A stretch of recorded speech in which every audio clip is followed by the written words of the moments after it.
Trump உடனடி புதிய ராணுவ தாக்குதலை விட பொருளாதார அழுத்தம், தடைகள் மற்றும் ஹோர்முஸ் நீரிணை தொடர்பான அழுத்தத்தை அதிகரிக்கும் பாதையில் இருப்பதாக செய்திகள் தெரிவிக்கின்றன. ஈரானுக்கு எதிரான அமெரிக்காவினுடைய அடுத்த கட்ட நடவடிக்கை குறித்து உலக நாடுகள் உன்னிப்பாக கவனித்து வரும் நிலையில், அமெரிக்க அதிபர் டொனால்ட் ட்ரம்ப் தனது அணுகுமுறையில் முக்கியமான மாற்றத்தை மேற்கொண்டு வருவதாக தகவல்கள் வெளியாகியுள்ளன. உடனடி புதிய ராணுவ தாக்குதலை மேற்கொள்வதை விட ஈரான் மீது பொருளாதார அழுத்தத்தை அதிகரிப்பது, தடைகளை கடுமையாக்குவது மற்றும் பாரசீக வளைகுடா, ஹோர்முஸ் நீரிணை வழியாக நடைபெறும் வர்த்தகத்தை கட்டுப்படுத்தும் நடவடிக்கைகள் மூலம் தெஹ்ரானை பேச்சுவார்த்தைக்கு அழுத்தம் கொடுப்பதே தற்போதைய அமெரிக்க உத்தியாக தெரிகிறது. கடந்த சில மாதங்களாக அமெரிக்கா மற்றும் ஈரானுக்கு இடையிலான மோதல் மத்திய கிழக்கு அரசியலில் மிகப்பெரிய ஒரு பதற்றத்தை ஏற்படுத்தியிருக்கிறது. ஈரானினுடைய அணுசக்தி திறன், ஏவுகணை மற்றும் ட்ரோன் திட்டங்கள், பிராந்திய பாதுகாப்பு மற்றும் ஹோர்முஸ் நீரிணை வழியாக நடைபெறும் சர்வதேச கப்பல் போக்குவரத்து ஆகியவை இந்த மோதலினுடைய முக்கிய காரணிகளாக உள்ளன. ட்ரம்ப் நிர்வாகம் இதற்கு முன்பு ஈரானுக்கு எதிராக கடுமையான ராணுவ நடவடிக்கைகளை மேற்கொண்டிருந்தது. குறிப்பாக ஈரானின் முக்கியமான ராணுவ மற்றும் மூலோபாய இலக்குகள் மீது அமெரிக்கா தாக்குதல்கள் நடத்தப்பட்டதாக அமெரிக்க அரசு ஆவணங்கள் தெரிவிக்கின்றன. மார்ச் மாதத்தில் ஹுர்க் தீவு மீது அமெரிக்கா நடத்திய தாக்குதலை ட்ரம்ப் நிர்வாகம் மிகப்பெரிய அளவிலான ராணுவ நடவடிக்கையாக விவரித்திருந்தது. ஆனால் தற்போது நிலைமை வேறுபட்டிருக்கிறது. புதிய தாக்குதலை உடனடியாக நடத்துவதற்கு பதிலாக பொருளாதார அழுத்தத்தை பயன்படுத்துவதற்கு ட்ரம்ப் முன்னுரிமை அளிப்பதாக சமீபத்திய தகவல்கள் தெரிவிக்கின்றன. இதன் மூலம் ஈரானினுடைய பொருளாதாரத்தை மேலும் பலவீனப்படுத்தி அதன் அரசாங்கத்தை பேச்சுவார்த்தை மேசைக்கு கொண்டு வர முடியும் என்று வாஷிங்டன் கருதுவதாக தெரிகிறது. அமெரிக்கா ஈரான் மோதலில் தற்போது மிக முக்கியமான இடமாக மாறியுள்ளது ஹோர்முஸ் நீரிணை. உலகினுடைய முக்கியமான எண்ணெய் மற்றும் எரிவாயு போக்குவரத்து பாதைகளில் ஒன்றான இந்த குறுகிய கடல்வழி ஈரான் மற்றும் ஓமனிடையே அமைந்துள்ளது.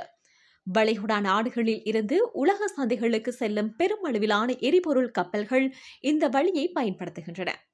இதனால் இந்த ஹோர்முஸ் நீரிணையில் கப்பல் போக்குவரத்து பாதிக்கப்படுவது உலக எண்ணெய் விலை, கப்பல் போக்குவரத்து செலவு மற்றும் சர்வதேச வர்த்தகத்தில் மிகப்பெரிய அளவிலான ஒரு தாக்கத்தை ஏற்படுத்தக்கூடும். ஈரான் தரப்பில் இந்த ஹோர்முஸ் நீரிணை தொடர்பான விவகாரம் அமெரிக்காவுடனான பேச்சுவார்த்தைகளில் முக்கியமான பேரம் பேசும் கருவியாக பார்க்கப்படுகிறது. நீரிணையை மீண்டும் முழுமையாக திறப்பது குறித்து அமெரிக்கா மற்றும் ஈரானுக்கிடையே மறைமுக பேச்சுவார்த்தைகள் நடைபெற்று வருவதாகவும், இதில் ஓமன் முக்கிய மத்தியஸ்தராக செயற்படுவதாகவும் தகவல்கள் வெளியாகியுள்ளன. ஈரானுக்கு எதிராக மேலும் தாக்குதல் நடத்துவதற்கான திட்டங்களை ட்ரம்ப் தற்காலிகமாக நிறுத்தியிருப்பதாக கடந்த நாட்களில் தகவல்கள் வெளியாகின. வளைகுடா நாடுகளின் கவலைகள் மற்றும் இந்த பேச்சுவார்த்தைகளில் ஏற்பட்டுள்ள முன்னேற்றம் ஆகியவை இதற்கு காரணமாக கூறப்பட்டன. ஆனால் ஈரான் தரப்பில் இந்த நிலைப்பாடு வேறு விதமாக பார்க்கப்படுகிறது. அமெரிக்கா தாக்குதலை நிலைநிறுத்தியிருப்பதாக கூறினாலும் ஈரான் முழுமையான ராணுவ மோதல் முடிவுக்கு வந்துவிட்டதாக ஏற்றுக்கொள்ளவில்லை. ஹோர்முஸ் தொடர்பான பேச்சுவார்த்தைகளிலும் இருதரப்பினரின் நிலைப்பாடுகள் இன்னும் முற்றிலும் ஒன்றுபடவில்லை. இதனால் தற்போது நிலவும் சூழ்நிலை ஒரு முழுமையான அமைதி ஒப்பந்தத்தை விட ராணுவ அழுத்தம் மற்றும் தூதரக பேச்சுவார்த்தை இரண்டும் இணைந்து செல்லும் என சர்வதேச பார்வையாளர்கள் கருதுகின்றனர். இதற்கிடையில் அமெரிக்காவுக்கும் ஈரானுக்கும் இடையே வெளிப்படையாக அறிவிக்கப்படாத பேச்சுவார்த்தைகள் நடைபெற்று வருவதாக ட்ரம்ப் தெரிவித்துள்ளார். புதிய ராணுவ நடவடிக்கை குறித்து தற்போது முடிவு செய்யப்படவில்லை என்றும் பேச்சுவார்த்தைகள் தொடர்வதாகவும் அவர் கூறியதாக சமீபத்திய தகவல்கள் தெரிவிக்கின்றன. இந்த பேச்சுவார்த்தைகளில் பல முக்கியமான அம்சங்கள் இடம்பெற்றுள்ளதாக தெரிகிறது. முதன்மையாக ஈரான் அணு ஆயுத திறனை உருவாக்கக்கூடாது என்பது அமெரிக்காவினுடைய முக்கிய கோரிக்கையாக இருக்கிறது. அதே நேரத்தில் ஈரான் தனது பாதுகாப்பு மற்றும் இறையாண்மை தொடர்பான கோரிக்கைகளை முன்வைத்து வருகிறது. மற்றொரு முக்கியமான விவகாரம் ஹோர்முஸ் நீரிணை. சர்வதேச கப்பல்கள் பாதுகாப்பாக செல்ல அனுமதிப்பது தொடர்பாக இருதரப்புக்கும் இடையே உடன்பாடு உருவாகுமா என்பது தற்போது மிகப்பெரிய கேள்வியாக இருக்கிறது. ராணுவ தாக்குதலுக்கு பதிலாக பொருளாதார நடவடிக்கைகளை முன்னிலைப்படுத்துவதன் மூலம் ஈரானின் வருவாய் ஆதாரங்களை குறைக்க அமெரிக்கா முயற்சிக்கலாம். ஈரானினுடைய எண்ணெய் ஏற்றுமதி, நிதி பரிவர்த்தனைகள் மற்றும் சர்வதேச வர்த்தகத்தை குறிவைக்கும் நடவடிக்கைகள் தெஹ்ரானின் பொருளாதாரத்திற்கு கூடுதல் அழுத்தத்தை ஏற்படுத்தக்கூடும். ஆனால் இதற்கு எதிர்மறையான விளைவுகளும் இருக்கலாம். ஈரானின் பொருளாதாரம் ஏற்கனவே பல்வேறு சர்வதேச தடைகளால் பாதிக்கப்பட்டுள்ள நிலையில் மேலும் அழுத்தம் பொது மக்களின் வாழ்க்கை செலவை அதிகரிக்கக்கூடும். உணவு, மருந்து, எரிபொருள் மற்றும் விமான எரிபொருள் விலைகளும் அதிகரிக்கலாம்.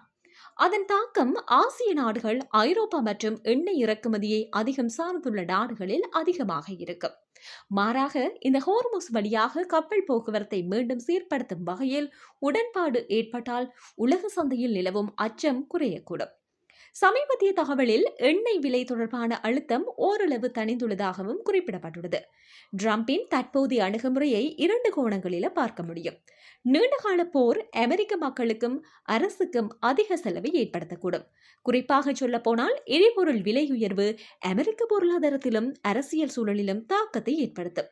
எனவே உடனடி முழுமையான போரை விட பொருளாதார அழுத்தத்துடன் பேச்சுவார்த்தையை தொடர்வது ட்ரம்ப் நிர்வாகத்திற்கும் அரசியல் ரீதியாகவும் பயனுள்ளதாக இருக்கலாம். தற்போது அமெரிக்கா மற்றும் ஈரானுக்கிடையே முழுமையான அமைதி ஏற்படவில்லை. அதே நேரத்தில் உடனடி மிகப்பெரிய புதிய ராணுவ தாக்குதல் பற்றிய நிலைப்பாட்டிலும் மாற்றம் ஏற்பட்டுள்ளது.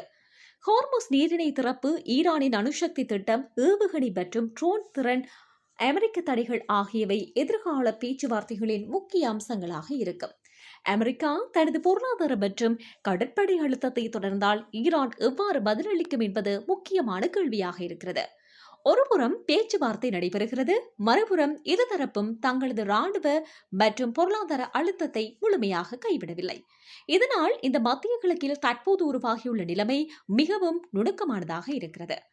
ராணுவ தாக்குதலை உடனடியாக தொடங்காமல் பொருளாதார அழுத்தம் மற்றும் ஹோர்முஸ் நீரிணை விவகாரத்தை மையமாக கொண்டு ஈரானை பேச்சுவார்த்தைக்கு கொண்டு வரும் முயற்சியே ட்ரம்பின் தற்போதைய அதிரடி நடவடிக்கையாக தெரிகிறது. ஆனால் இந்த முயற்சி வெற்றியடையுமா அல்லது மீண்டும் ராணுவ மோதல் வெடிக்குமா என்பது எதிர்வரும் நாட்களில் நடைபெறும் பேச்சுவார்த்தைகளிலேயே தீர்மானிக்கப்படும். உலக நாடுகளின் கவனம் தற்போது வாஷிங்டனையும் தெஹ்ரானையும் மட்டுமில்ல, உலகின் மிக முக்கியமான எண்ணெய் கடல் வழிகளில் ஒன்றான ஹோர்முஸ் நீரிணையையும் நோக்கி திரும்பியிருக்கிறது.